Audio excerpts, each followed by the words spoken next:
Hi everyone, good to be with you again. How are you all this morning?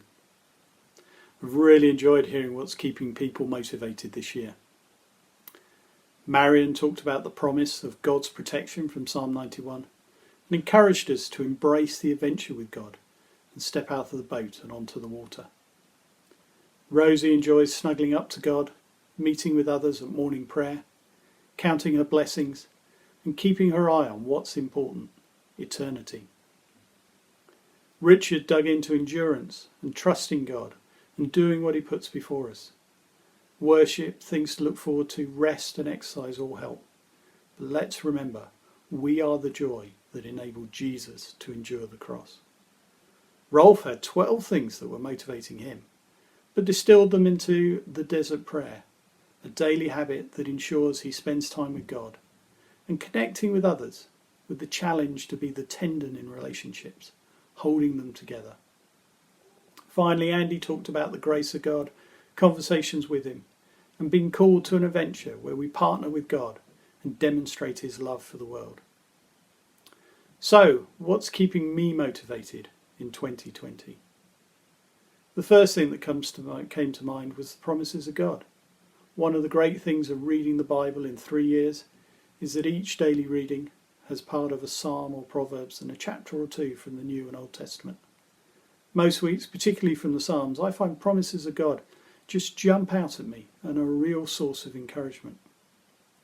Last week we covered Psalm 77. In the first half, the psalmist is crying out in distress to God. The psalm begins, "I cried out to God for help. I cried out to God to hear me. I was in distress. I sought the Lord." In verse 7 he asks, "Will the Lord reject me forever?" Then in verse 11 he decides to remember the deeds of the Lord, the miracles of long ago. And then the bit in verse 13 really hit me. "Your ways, God, are holy. What God is as great as our God? You are the God who performs miracles. You display your power among the people. With your mighty arm you redeem your people." How encouraging is that? For me, on that day, it hit the spot, and I felt my spirit lift, and as Richard encouraged us, helped me to trust God and get on with what he had for me to do. During 40 Desert Days and on Family WhatsApp, I've shared some of these verses. Dave encouraged me to explain a little why I found them encouraging, and some of you have commented that they encourage you too. Like Richard, I too surprisingly have found going into lockdown easier than coming out of it. Part of this is because lockdown was clear and definitive, whereas it's been a bit woolly and constantly changing coming out of it. This week, as I was preparing this, Liz put up on Family WhatsApp an article about your surge capacity being depleted. A couple of weeks ago, in an article about Sweden's response to the pandemic, the comment was made that we're in a marathon, not a sprint. For me, going into lockdown, it felt that we'd just get through the 12 weeks and then we could go back to normal. But now the realisation is that it's a much longer journey. In a sprint, it's all about going as fast as you can, whereas a marathon, you pace yourself. It's about endurance. See Richard's talk for more. Often someone may get a good way ahead, but run out of steam and be caught up and overtaken before they reach the finish line.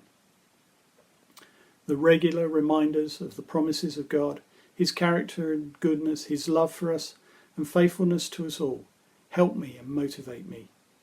It's all well and good to be encouraged by the promises of God when I read them, but the challenge is to live in the truth of them. When I spoke about surviving and thriving, I talked about switching on the radio after I'd woken in the night.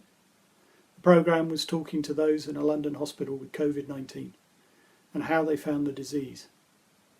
And as you can imagine, it was not the best thing to be listening to at that time of night. And as I felt fear rising, I really needed to hang on to the promise that God is my strength and my refuge, my ever-present help in times of trouble, from Psalm 46. It really helped when I got back to sleep.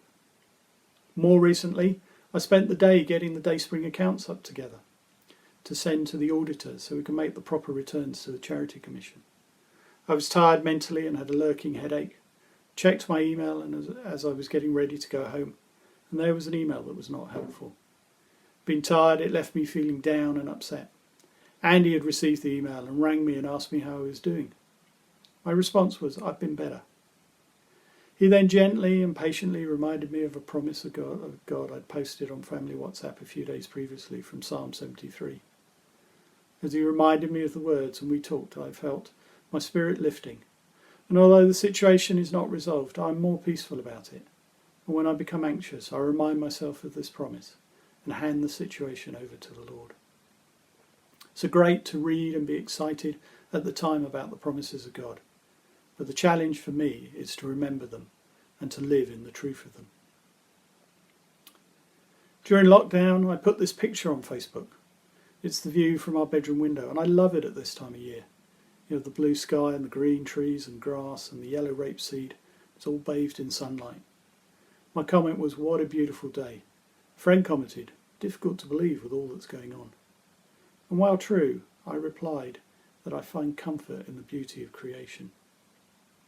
Creation or nature is one of my spiritual pathways, and a sunset, a beautiful view, a tree or an opening flower all remind me of who created it and draw me closer to Jesus, becoming aware of his presence. Spiritual pathways are just that, in which we find it easier to be drawn into and become aware of the presence of Jesus in our lives, whether through action, being with others, celebration, meditation, serving, the word or creation. When we started discussing this in Dayspring many years ago, I found it releasing. I understood why people could come out from lively sung worship saying how amazing it was and how close they felt to Jesus. And I'd be, yeah, it was good. I'm not sure it touched me like that. Creation and serving are two of my pathways. Do you know your spiritual pathways? Encourage you to understand them. There's a section on the Dayspring website, link on the screen, or search Pathways to Presence on the website. At this time, understanding ways that we find it easier to draw closer to Jesus and become aware of his presence has got to be good. One of our neighbours is a keen golfer and is a member at the same club as me. When golf courses opened, he suggested we played a round together. First couple of invites I couldn't do because of other things on. But on the third occasion, with Sue's encouragement, I said yes. First hole, the fairway is parallel to a busy main road, and I hooked my shot over the hedge and down the road. Fortunately, I didn't hit any cards. Not a great start, but halfway round, as I stood at the top of the course with great views across Wiltshire, I thanked him profusely for persisting with his invites, as I was really enjoying the evening. Whether it was the exercise, being in the countryside, or the banter as I hacked my way round, I don't know. I suspect it was a bit of each. It was, though, just what I needed, and I was really thankful to my neighbour for his persistence, and to Sue for encouraging me to go. When talking about surviving or thriving, I noted that in the thriving part of the circle, many of the suggestions involved others. Part of what's keeping me motivated is looking beyond myself, looking to connect with others and help them. Rosie talked about how Jesus summarised the commandments as love the Lord your God and love your neighbour as yourself. Andy talked about partnering with God to demonstrate his love for others. And Rolf has found connecting with others motivates him. During lockdown, we've been getting together with some friends, initially over Zoom, where we even did an escape room together. Then in July, we decided, as there were 6 of us, to meet for a barbecue together. On the Wednesday before, the person cooking asked about dietary requirements on the WhatsApp group we have. I got into trouble for giving my usual answer, lots.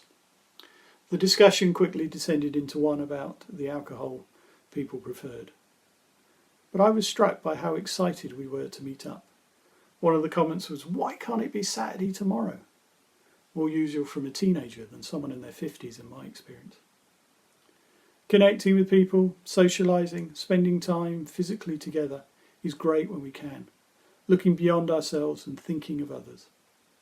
I found it a real privilege to help at the food bank, picking up and unloading food from the supermarket, and especially delivering food parcels to those in need, taking me beyond thinking of myself, focus on others, and showing them the love of Jesus.